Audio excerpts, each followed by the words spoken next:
I took the job because my knees were done. That's the honest start of it. I'd spent 20 years in commercial HVAC, rooftop units and chillers, hauling refrigerant tanks up ladders in July, and one morning I bent to pick up a manifold gauge and something in my left knee let go with a sound I felt more than heard. The doctor said I could keep doing what I was doing for maybe 2 more years if I wanted to end up in a chair. So when a buddy told me the regional hospital was hiring a facilities maintenance tech, steady, indoors, full benefits, a pension that still meant something, I took it without thinking too hard. I was 51. I wanted quiet. That's the part I keep coming back to. I wanted quiet, and I got a job in the quietest part of a building that never sleeps. Let me tell you how a hospital is actually built, because most people have no idea, and it matters for what I'm going to describe. A hospital that's been open a long time isn't one building. It's a lot of buildings that grew into each other over the years, like trees planted too close. Ours started as a single brick block in the 20s, this squat symmetrical thing with tall windows they've since bricked half of shut. Then they bolted a wing onto it in the 50s, and another in the 70s, and a big glass tower in the 90s, and the newest surgical pavilion went up maybe 15 years back. Each one got built to the code and the taste of its decade, which means none of the floors line up. You'll be walking a level corridor in the 70s wing, and to get into the 50s wing, you go down 3 steps for no reason, because that's just where the floors happen to land.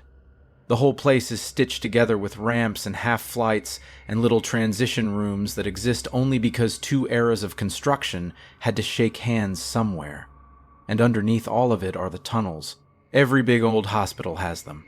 They ran steam heat from a central plant before anybody thought about efficiency, so there are these utility tunnels threading under the whole campus, carrying steam lines and condensate returns, and later the electrical and the data and the pneumatic tubes and the medical gas. Some of them you can walk upright in. Some you go through bent over.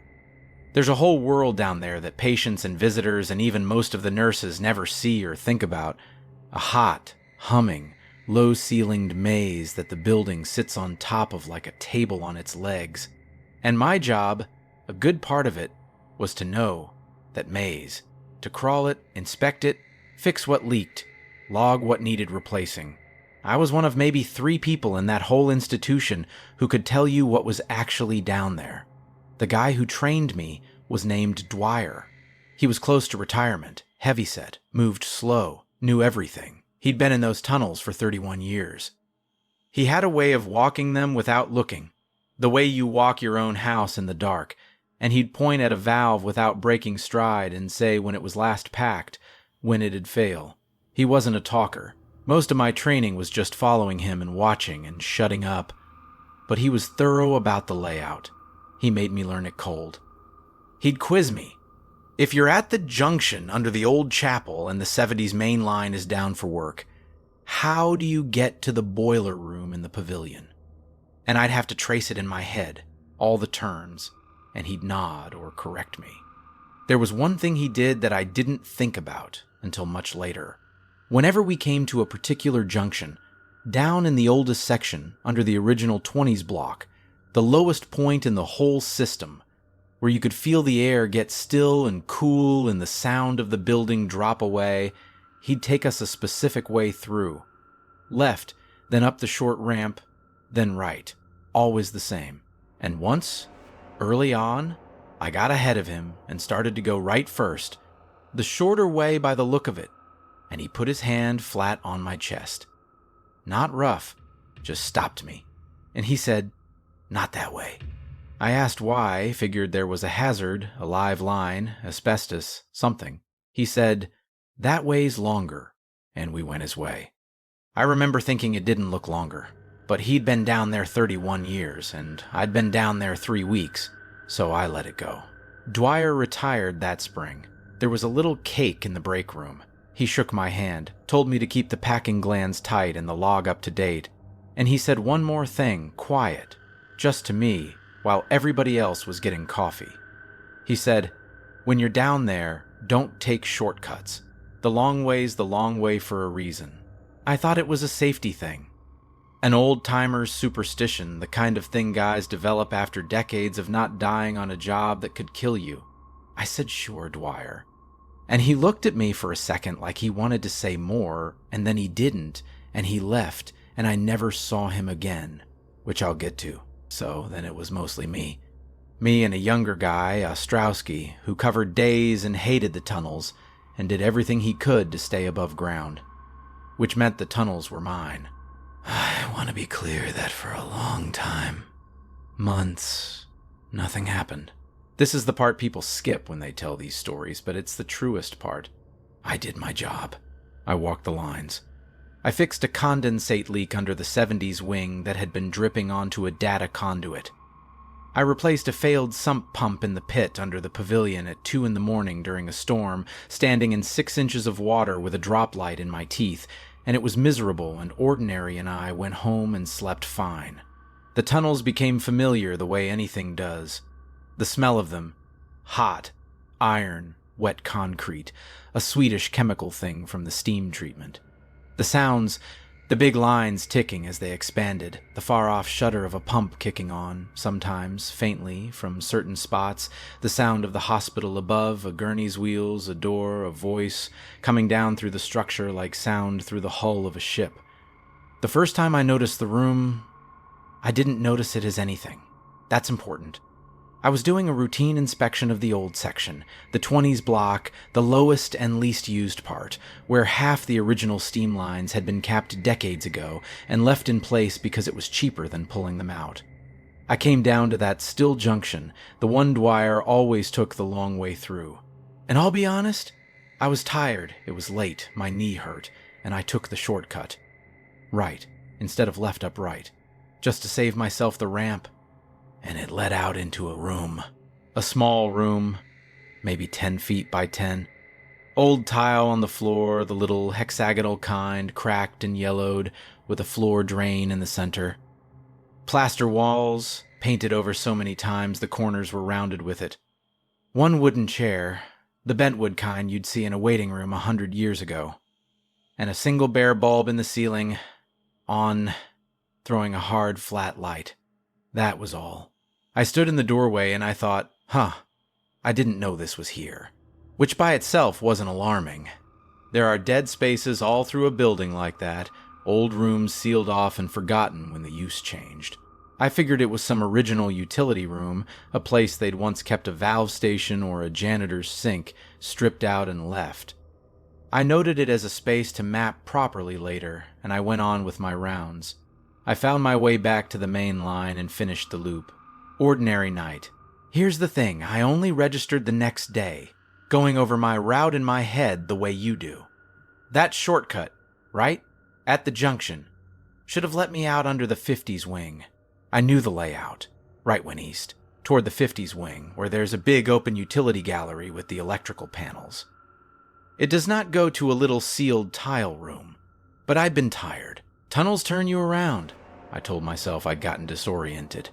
That the room was tucked in somewhere I'd just never clocked, and I let it go. Except the next week I made a point of going back to map it, and I approached from the other direction, from the 50s wing side coming west, so I'd hit that little room from the far end and could tie it into the map properly. I walked the 50s gallery, past the electrical panels, into the connector tunnel that runs west toward the old block. And that tunnel, which I had walked dozens of times, which goes past a series of capped stub lines and ends at a T-junction under the chapel. That tunnel let me out into the room, the tile, the drain, the chair, the bulb. I stood there for a while that time. I remember my heart doing a slow, heavy thing in my chest, not fast, just heavy, like it had gotten larger, because I had not turned. I had walked a straight connector I knew, and it had delivered me somewhere it did not go. I actually went back the way I'd come to check I hadn't lost the thread, walked all the way back to the 50s gallery, stood by the panels, oriented myself hard, and walked west again, slow, counting my paces, dragging one hand along the wall. And I came out into the room. I did what Dwyer trained me to do with anything I didn't understand down there, which is I stopped. And I did not panic, and I looked. The chair was in the same place. but there was something on the floor by it that I was fairly sure hadn't been there the first time. A slipper. One of those gripper sole slippers they give patients so they don't fall. Just one on its side near the drain. I told myself a patient's slipper could get anywhere. Things travel in an old building, kicked along, carried on a mop. Who knows? But I picked it up, and it was warm. Not hot. Warm, the way something is warm when it's been near a body recently. And I put it down and I left, and I did not take the shortcut. I took the long way, Dwyer's way, and the long way let me out exactly where it should, under the chapel, and I went up into the building and stood in a normal fluorescent hallway with normal noise, and I breathed. I'm going to tell you the next part, plainly, because if I dress it up, it'll sound like I'm building to something, and I'm not. I'm just telling you what I found as I found it. Over the following weeks, I tested it. I couldn't help it. Not because I'm brave, but because I needed to prove to myself I was wrong. I approached that lowest junction from every direction the tunnel system allowed.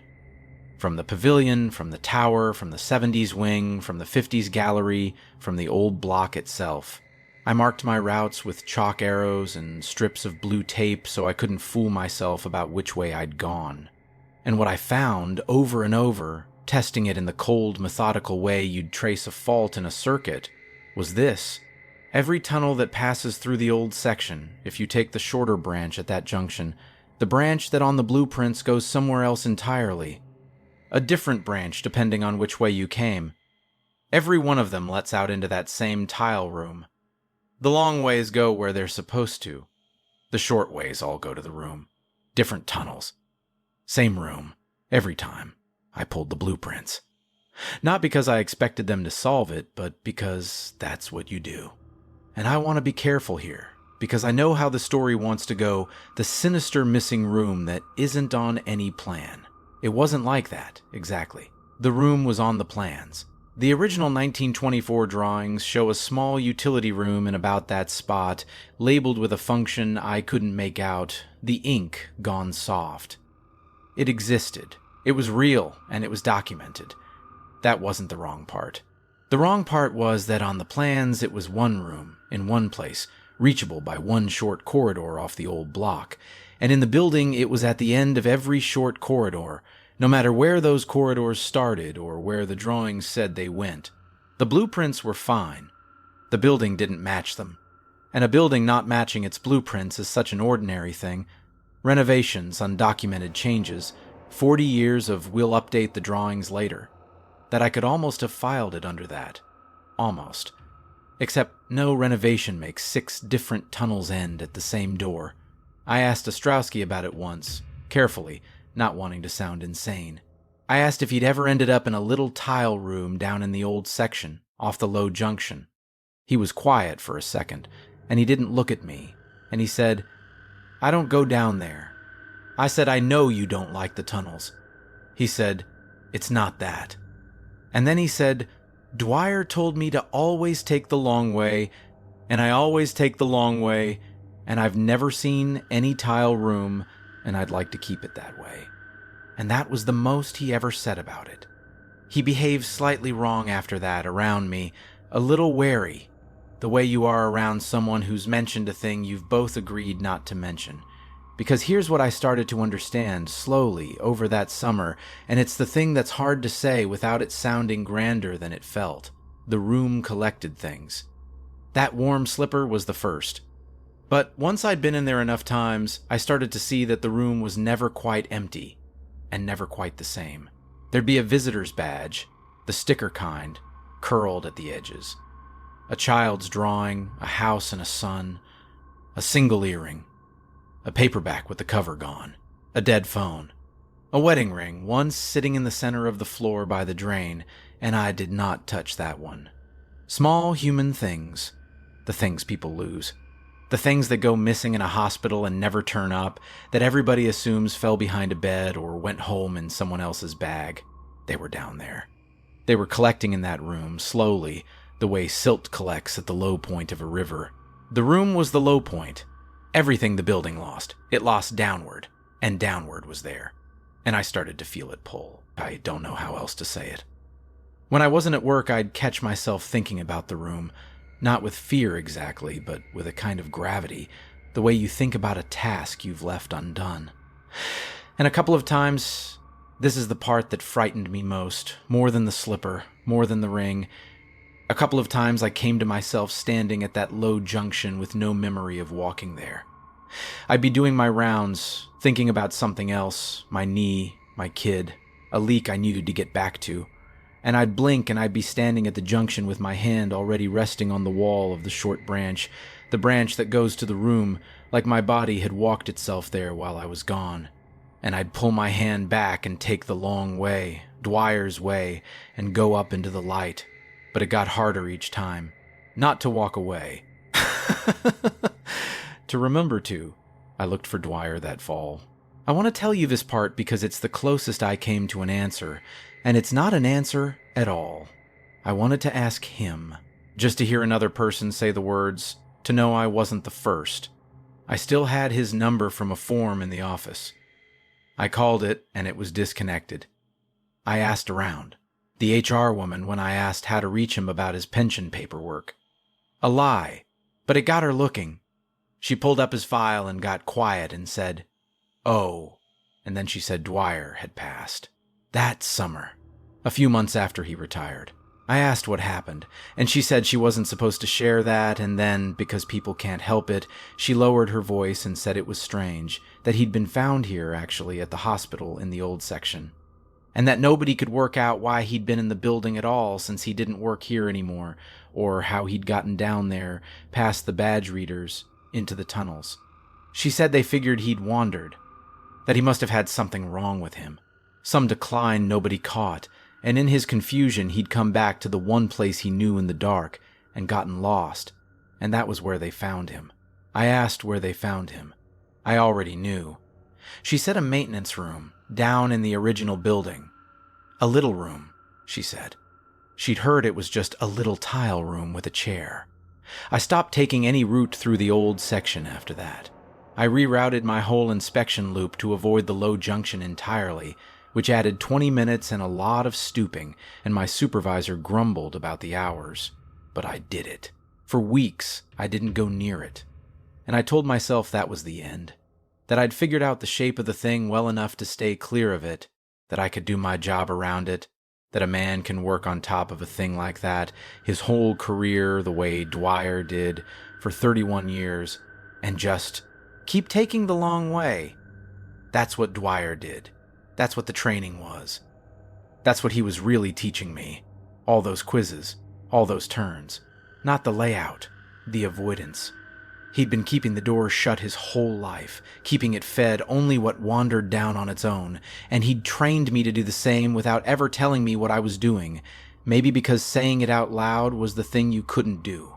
And at the end, when he was old and something in him started to go, the room got him the way it gets the ones who can't hold the map anymore. It called him back, and he came in the dark, and it took him, and it kept his knowing him for last, like a slipper, like a ring. Here's the choice I had, and I've thought about it every day since, and I still don't know if I chose right or just chose the way that let me sleep.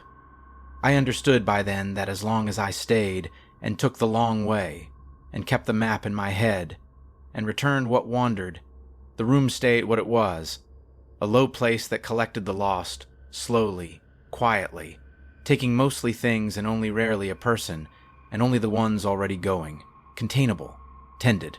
That was the job under the job. Dwyer did it for 31 years, and the hospital ran and healed people, and nobody upstairs ever knew there was a man in the basement keeping a door shut with his whole life. If I stayed, I'd be that. And it would take me too, in the end, the way it took him, when I got old and the map got soft. But it would take only me, or I could leave. Quit. Walk out into a different job, save my knees, save myself, sleep in a house that isn't sitting on that, and the room would still be there, and the hospital would hire someone new, some guy who needs steady work and benefits and doesn't ask the right questions, and nobody would train him because I'd be gone and Ostrowski won't go down there and there'd be no one left who knew to say, not that way, take the long way. The long way is long for a reason. and he'd take the shortcut on some tired night to save himself a ramp. And it would start on him the way it started on me, except with no one to even leave him the small mercy of a warning. I left. I want to be honest about that. I chose me. I gave my notice in November, made up a thing about my knees and my kid, worked out my 2 weeks, and on my last day, I did not go down into the old section. I did not say goodbye to the room.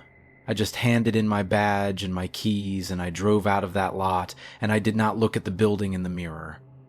That was 2 years ago. I've got a boring job now, a school district. Boilers and rooftop units. Nothing under the ground. Last month I drove past the hospital. I don't know why I took that route. And I slowed down the way you do, and I looked up at all those windows. The 20s block and the 50s wing and the tower and the pavilion, all those eras leaning on each other, and I thought about everything under them. All those tunnels, all leaning down toward the one low place. And I thought about the new guy. Because there's always a new guy. I don't know his name. I'll never know his name. But I know he's down there right now, or he will be tonight, walking the lines, learning the smell of it. And I know that no one told him, because I was the one who was supposed to tell him, and I didn't. I know that on some tired night, to save himself a ramp, he's going to come to that junction, and he's going to take the short way, and a door is going to let him out into a little tile room with a chair and a drain and a bare bulb burning, and he's going to think, I didn't know this was here. And the worst of it, the thing I can't put down, isn't that the room is still there. Of course it's still there. It was there before Dwyer, and it'll be there after all of us. The thing I can't put down is that I could have shut the door for one more lifetime, mine, and let it take only me. And instead I handed a stranger a warm slipper and a wedding ring and a man found dead in the dark, and I didn't even leave him the 4 words that might have saved him. Take the long way. That's all Dwyer gave me, and it was enough, and I couldn't even manage that. I keep the school district hours now. Daylight, mostly.